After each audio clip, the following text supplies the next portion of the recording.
दोस्तों, आप सभी को बचपन में मैथ्स में पढ़े हुए दो कॉन्सेप्ट्स सिंपल इंटरेस्ट और कंपाउंड इंटरेस्ट तो याद ही होंगे।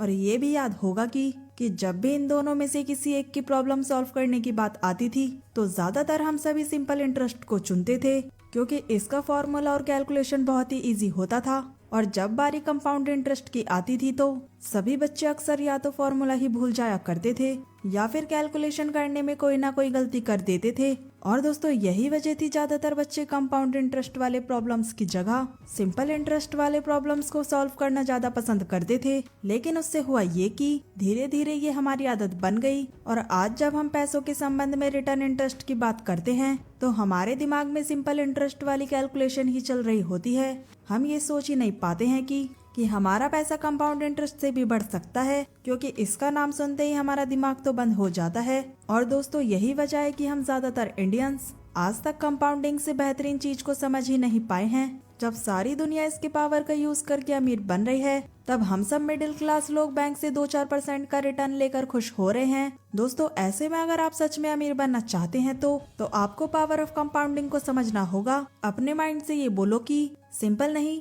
बल्कि कंपाउंड इंटरेस्ट वाली कैलकुलेशन को करना शुरू करें। तो दोस्तों, आज के इस वीडियो में मैं आपसे कंपाउंडिंग के असली पावर के बारे में बात करूंगी और साथ ही ये भी समझेंगे कि कैसे दुनिया के सारे रिच लोग इन्वेस्टिंग और स्टॉक्स में कंपाउंडिंग का सहारा लेकर और अमीर बनते जा रहे हैं। तो चलिए दोस्तों, शुरू करते हैं। दोस्तों, आज से काफी साल पहले अल्बर्ट आइंस्टाइन ने कहा था, compounding interest the 8th wonder of the world. जिसने इसे समझ लिया वो तो माला माल हो जाएगा और जो इसे नहीं समझा वो बर्बाद हो जाएगा। तो चलिए दोस्तों, कंपाउंडिंग की पावर को समझने के लिए आइए एक स्टोरी को सुनते हैं। एक बार की बात है कि दो बड़े ही गहरे दोस्त थे, आकाश और अमित। अमित एक नॉर्मल बैकग्राउंड फैमिली से बिलोंग करता था, लेकिन वो पढ़ने लिखने में बहुत अच्छा था, खासकर कि मैथ की कैलकुलेशन उसे बहुत ही ज्यादा पसंद थी। वहीं आकाश एक ऐसी फैमिली से बिलोंग करता था जिसका इकोनॉमिकल बैकग्राउंड काफी स्ट्रॉन्ग था, लेकिन आकाश का पढ़ाई में बहुत ही कम मन लगता था। मैथ्स और कैलकुलेशन तो उसे जरा भी पसंद नहीं था। घर से डेली के डेली उसे पॉकेट मनी के रूप में 1000 रुपए भी मिल जाते थे। वो जमकर एंजॉय करता है बिना किसी बात की टेंशन के। अमित जब अपने दोस्त को इस तरह फिजूल खर्ची और आवारागर्दी करते हुए देखता तो वो बहुत ज्यादा दुखी होता था कि आगे चलकर इसका क्या होगा। एक बार की बात है, आकाश के फ्रेंड ने आकाश की झूठी मोटी तारीफ करके उसे पार्टी देने के लिए राजी कर लिया। अब आकाश ने काउंटिंग करना शुरू किया तो उसे पता चला कि पार्टी में टोटल 3000 रुपए खर्च होने वाले हैं और उसके पास तो अभी केवल 1000 रुपए ही हैं। वो दौड़ते दौड़ते अमित के पास पहुंचा। उसने अमित को सारी सिचुएशंस बताई और उसे 2000 रुपए उधार देने को कहा। अमित को पहले तो गुस्सा आया कि क्यों हमेशा ये ऐसे पैसे उड़ाता ही रहता है। क्या इसे समझ ही नहीं आता कि जो लोग इससे आज चिपके हुए हैं वो सिर्फ इसलिए कि ये उन पर बिना सोचे समझे खर्च करता रहता है। लेकिन फिर उसके माइंड में ख्याल आया कि ये तो बहुत ही अच्छा मौका है, क्यों ना इसे पैसे की वैल्यू समझाई जाए और इसे सबक सिखाया जाए।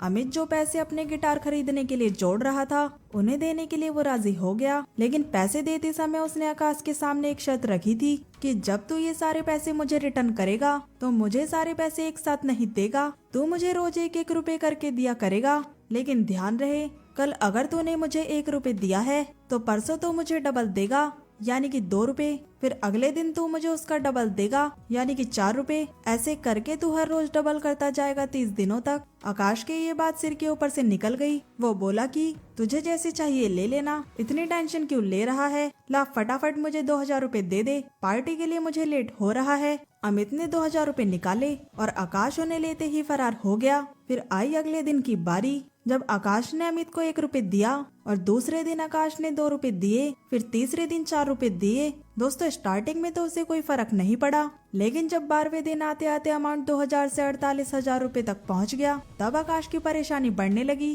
क्योंकि पॉकेट मनी तो सिर्फ 1000 रुपए ही मिलती है। जब अमाउंट हर दिन बढ़ता जा रहा है, 15वां दिन आते आते आकाश की हालत तो खराब हो गई। वो पूरी तरह कर्जे में डूब गया, क्योंकि 15वां दिन आते आते ये अमाउंट हो गया था 16,384 रुपए। और ऐसे ही चलता रहा तो आकाश ने सोचा कि 30वें दिन तो ये अमाउंट 53,68,70,912 रुपए चला जाएगा, जिसे तो वो पूरी जिंदगी कभी चुका ही नहीं सकता।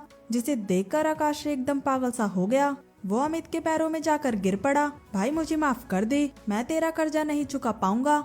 अमित ने अपने दोस्त को उठाकर गले लगाया और उसे समझाया कि तुझे पैसे वापस करने की जरूरत नहीं है, मैं तो सिर्फ तुझे पैसों की वैल्यू समझाना चाह रहा था। जैसा कि तू समझता है कि तेरे घर वालों के पास बहुत ही फिजूल पैसा है, कितना भी खर्च कर लो खत्म तो होगा नहीं, तो ऐसा बिल्कुल भी नहीं है। अगर इसी 1 रुपए का हिसाब 2000 दिन तक चला जाता ना तो तेरे घर वालों को तो छोड़ दे, किसी भी देश की सरकार तक नहीं भर सकती थी। आकाश को ये बात समझ में आ गई। उसने अपने दोस्तों से वादा किया कि आगे से वो टाइम और मनी दोनों की रिस्पेक्ट करेगा और उन्हें बिल्कुल भी वेस्ट नहीं करेगा। अब आया ना समझ में? तो दोस्तों, आइंस्टाइन ने कंपाउंडिंग को क्यों दुनिया का 8वां अजूबा कहा था? जिसने इसकी पावर को समझ लिया है, इसका यूज करके वो पैसा छापता है, और जिसने इसे अभी तक नहीं समझा है वो आकाश की तरह क्रेडिट कार्ड और बैंक लोन्स जैसी चीजों में फंसता है। और जब उस पर कंपाउंडिंग का जादू चलता है तो बंदा जिंदगी भर कर्जे में डूबता चला जाता है। दूसरी तरफ बैंक और क्रेडिट कार्ड कंपनीज मालामाल होती हैं। अब बात आती है स्टॉक मार्केट की कि यहाँ पर कंपाउंडिंग कैसे काम करती है। तो आइए इसे भी समझते हैं कि मान लीजिए आपने किसी कंपनी का स्टॉक खरीदा है जिसकी कीमत 1000 रुपए है और वो कंपनी आपको सालाना 15% का रिटर्न देती है। अब ऐसे में 1 साल बाद आपके रुपए हो गए 1150 रुपए। रिटर्न के मामले में कंपनी के पास 2 ऑप्शन होते हैं। पहला ऑप्शन होता है डिविडेंड का, जिसमें कंपनी अपने शेयर होल्डर्स यानी कि आपको 150 रुपए का जो रिटर्न मिला है उसे डिविडेंड के रूप में आपको उसी साल देते। दूसरा ऑप्शन है कंपनी की अपनी ग्रोथ और डेवलपमेंट के लिए न्यू प्लान्स बनाए जाएं और इन पैसों का इस्तेमाल उसके लिए किया जाए। दोस्तों, ज्यादातर कंपनीज ऑप्शन 2 को ही चूज करती है। बस फर्क सिर्फ इतना सा हो जाता है कि कुछ कंपनीज इसमें से 2-4% डिविडेंड शेयर होल्डर्स को दे देती हैं, तो कुछ कंपनीज बिल्कुल भी नहीं देती हैं और सारा का सारा पैसा कंपनी की ग्रोथ के लिए यूज कर लेती हैं। अब ऐसे में होता ये है कि जहां आपने पहले अपना 1000 रुपए इन्वेस्ट किया था वो अब बढ़कर 1150 रुपए बन चुका है। 1 साल रिटर्न के बाद जब अगले साल आपको 15% का रिटर्न प्राप्त होगा तो वो 1000 का 15% नहीं होगा बल्कि वो 1150 का 15% होगा, यानी कि 172.50 रुपए। अब 2 साल बाद आपका टोटल अमाउंट हो जाएगा 1322.50, जिस पर अगले साल फिर 15% का रिटर्न मिलेगा। दोस्तों, इसी प्रकार आपका पैसा डे पर डे कंपाउंडिंग की पावर से बढ़ता रहता है और ऐड भी होता रहता है। और यही वजह है कि दुनिया के सबसे अमीर लोग, चाहे वो बिल गेट्स हो या फिर वॉरेन बफेट, स्टॉक मार्केट का यूज करके अलग अलग बिजनेसेस में अपना शेयर्स खरीद लेते हैं और कंपाउंडिंग की पावर से ग्रो होने के लिए सालों के लिए छोड़ देते हैं, क्योंकि जितना ज्यादा टाइम लगेगा उतना ही ज्यादा आपका पैसा ग्रो होता रहेगा और रिटर्न के रूप में आपको एक बहुत बड़ा अमाउंट देखने को मिलेगा। अब कुछ लोग कह रहे होंगे कि वो सब तो ठीक है, लेकिन इतना ज्यादा टाइम तो नहीं है मेरे पास, तो फिर मैं अमीर कैसे बन सकता हूँ? तो ऐसे में जो हमारी कंपाउंडिंग है वो 3 बातों पर डिपेंड करती है। सबसे पहला है प्रिंसिपल अमाउंट, यानी कि आप कितना पैसा इन्वेस्ट कर रहे हो। फिर दूसरा फैक्टर है टाइम, यानी कि कितने लंबे समय तक के लिए आप अपना पैसा इन्वेस्ट कर रहे हो। जितना ज्यादा टाइम उतना ज्यादा रिटर्न। अब आता है फैक्टर नंबर 3, जिसका नाम है रेट। वो ज्यादातर मार्केट पर डिपेंड करता है। On an average stock market से हमें 15 से 16% का रिटर्न मिल जाता है, जिसमें कुछ कंपनीज जो ज्यादा ही बेहतर हैं वो 18 या उससे ज्यादा का भी रिटर्न प्रोवाइड कर पाती हैं। अब बचे हमारे पास 2 फैक्टर, एक है प्रिंसिपल अमाउंट और दूसरा है टाइम। अब अगर आप ऐसे पर्सन हैं जिनके पास टाइम बहुत कम है और चाहते हैं कि जल्दी से जल्दी अमीर बन जाएं, तो फिर आपको एक बड़ा सा अमाउंट इन्वेस्ट करना चाहिए ताकि कम से कम टाइम में ही आप रिच लोगों की कैटेगरी में शामिल हो जाएं। दूसरा, अगर आप ऐसे व्यक्ति हैं जिनके पास टाइम तो बहुत है लेकिन पैसे की बहुत तंगी चल रही है, तो फिर आपको अपने बजट के अनुसार एक फिक्स अमाउंट लॉन्ग टर्म के लिए इन्वेस्ट करना चाहिए, क्योंकि जितना लंबा टाइम पीरियड होगा उतना ही कंपाउंडिंग अपना मैजिक बेहतर दिखा पाएगी। आपके पैसों को मल्टीपल होने के बहुत सारे मौके मिल जाएंगे लॉन्ग टर्म में। अगर आपके पास भी बहुत छोटा अमाउंट है इन्वेस्टिंग के लिए, तो ऐसे में आपको इन्वेस्ट करने के रूप में SIP को चुनना चाहिए, क्योंकि इसके थ्रू आप 500 रुपए तक का एक छोटा अमाउंट भी इन्वेस्ट कर पाते हैं और तो और किसी ब्रोकर इत्यादि को भी आपको पैसे नहीं देने पड़ते हैं। आप अपने घर से बैठकर अपने फोन से भी इन्वेस्ट कर सकते हैं और वो भी सिर्फ आपको एक ही बार करना है। आगे से वो अमाउंट ऑटोमेटिकली डिडक्ट हो जाया करेगा आपके अकाउंट से और अपने आप इन्वेस्ट हो जाया करेगा उसी जगह।